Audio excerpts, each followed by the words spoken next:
What is up, YouTube fam? Active duty vets. Got a banger for y'all today. Today is going to be how to get PTSD service connected. Tune in. Let's get into the slide deck. With that being said, let's look at the list of PTSD symptoms that the VA looks for when they're adjudicating your claim for benefits as well as percentage. First thing is going to be, I'm not going to read this whole list. I'll just, throw out some big ones. Negative and upsetting memories, trouble sleeping. This can mean anything between restless leg syndrome, insomnia, PTSD, things of this nature. Doing things that you used to love but becomes difficult.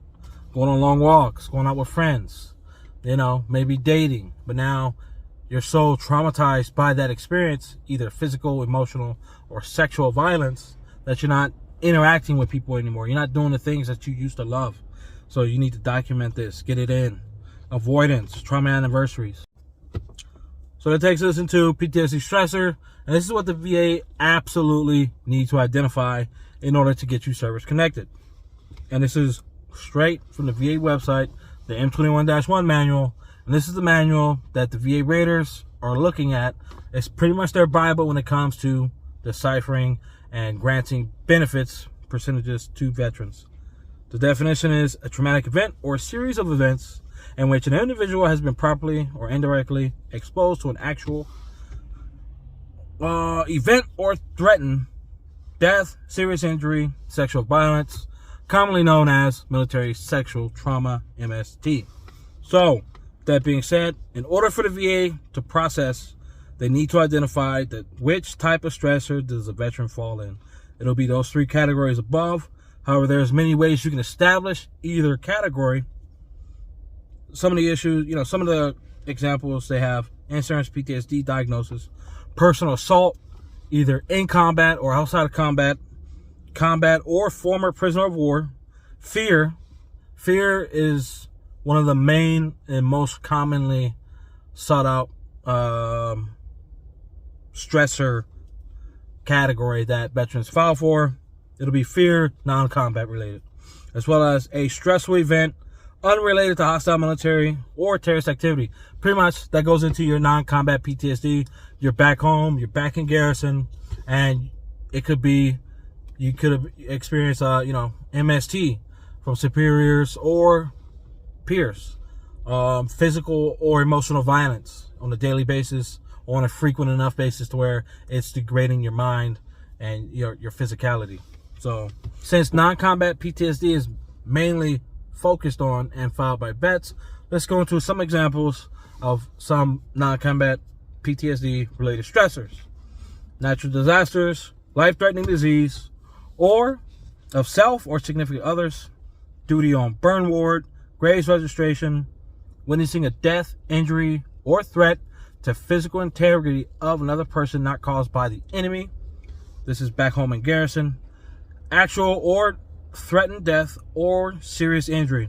And this is going to be pretty much issues caused within the unit in which you serve in, mainly either through peers or your superiors, as well as ship sinking, explosion, or plane crash during routine drills, friendly fire that occurs on the gunnery range, and during training missions, events, and evolutions. With that being said, in the event a stressor cannot be identified by the VA, they are supposed to take the necessary steps in order to establish and identify that. That means through C&P exams. You may have to go to one or two, possibly many. I tell vets, all the vets I help, hey, go in, tell your story right the first time, tell it all in order for the VA to get you the benefits that you deserve. You don't want to keep going back, reliving the issue. And each time, most vets, they go back in, they get frustrated. They don't want to keep telling the same story over and over again.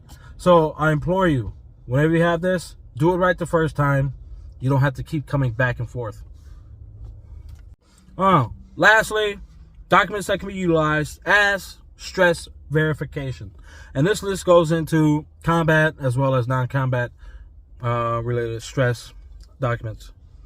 I would say combat related is going to be related to your pay records, hazardous pay records, some service treatment records, definitely military performance, verification that the veteran received combat and imminent hostile danger pay, unit diaries, as well as after action reports, operational logs, possibly radio logs, deck logs, and ship histories, depending on who's writing them and how detailed they're doing this. However, most of the information that you already have in your service treatment record, your personnel file, is going to have this information, as well as your performance reports and your pay reports. So pretty much all this information, you can gather it on your own. If you're a veteran right now and you're trying to seek that information, you can always go to DFAS, which I'll leave a link in the description below, and you can request, if you're still within that year, you still may be able to log in, or if you have your DOD login information, pretty much the same information that you log into e-benefits, you can utilize that as well. It'll be able to, you can get in there, get some documents. If you're trying to file for combat-related PTSD and you have no other evidence, you could use your pay documents. It shows, hey, all these codes, imminent danger pay, hostile fire pay, and things of this nature. It's going to establish, hey, you were in a deployment in a hostile area, as well as you could possibly download your performance reports. It's pretty much your quarterly and yearly evaluations to see how you're doing. Usually past the NCO ranks. Once you get into the NCO ranks and higher, you're gonna have reports. If you're lower, you may get a form of reporting, however, not necessarily. But with that being said, if y'all like this type of content, y'all know what to do. I ain't gotta beat dead horse, do I? I do not. So, hey, if you like it, come on.